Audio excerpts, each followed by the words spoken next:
Attracting industry from outside has been a fairly popular measure in many communities, and certainly across the country we've got some very good examples of where communities have launched We're Good for Business and lifestyle campaigns to achieve that aim.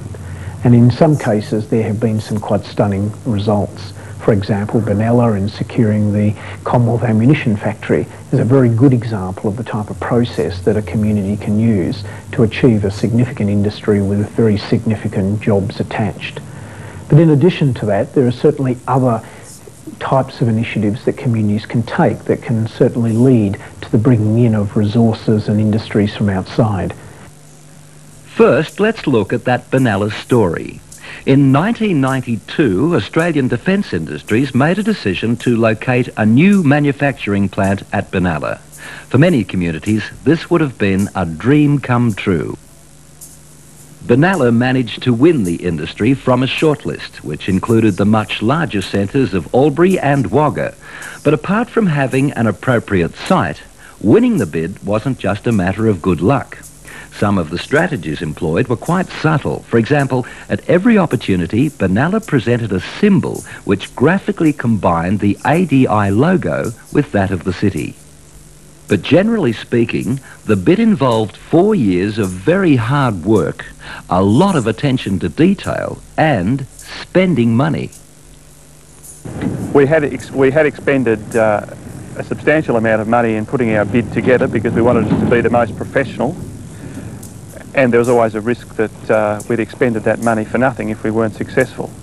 But I think because the community worked with us, they would have been willing to accept that. Although disappointed, they at least would be seen that we were having a go. And that's very, very important for a community to identify that its local government area is at least trying, up there trying.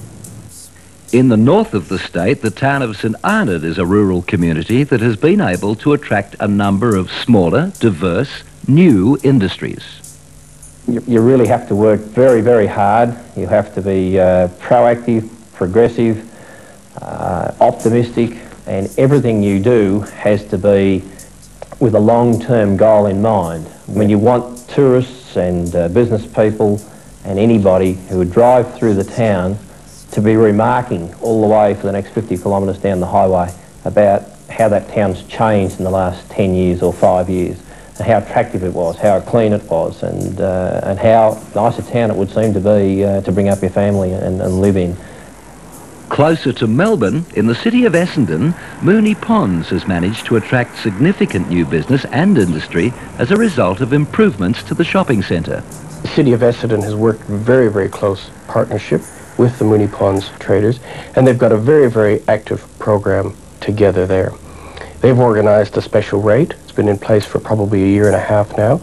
It's also been assisted by council, who's put a significant amount of money over a number of years into streetscape improvements and other things, and have been very active in trying to attract new tenants and new operators to the centre.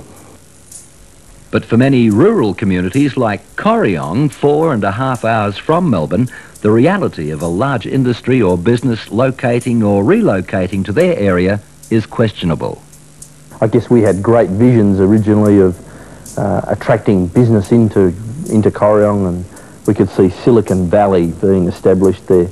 And so for a year or so, as good meaning volunteers, we all rushed around chasing footloose industries and encouraging our council to put up packages to attract industry. And I guess it took us 18 months or so of putting in a lot of time and effort and energy into promoting our vacant dairy factory as an ideal location to set up a new industry and a stable workforce and all those beaut things that every community has got. And then we started to realise that we had to look back at what were the real resources we had locally that we could build on.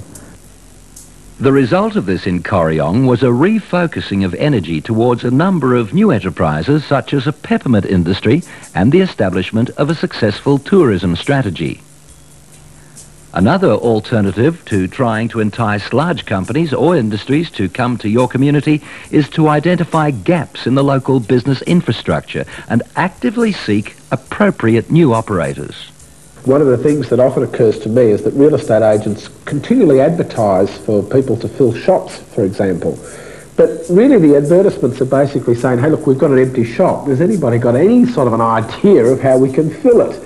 Much, much more impressive, much more likely to get results is if the local community and a traders organisation gets there and says, look, you know, we know our town, and these are the sorts of things that our town is doing. You know, we've got this promotional program, we've got these urban design works, we're, you know, involved in staff training and a campaign that's really starting to revitalise our businesses.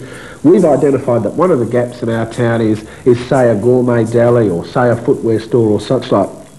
We've looked around and we think that your business in such and such a town is an ideal sort of a business for our area. It will work in our area, and we're prepared to help you come into this town. Now, it could well be that that operator is already looking to expand, and we're going to them and giving them an opportunity to open a second outlet. Or in some cases, they might be looking at a relocation for whatever reason. The Mallee town of Birchip put this strategy into action when they actively sought an electrical goods store and an additional licensed plumber. But whether you consider Benalla's ammunition factory or the new plumber for Birchip, both examples demonstrate communities using similar tactics on a different scale.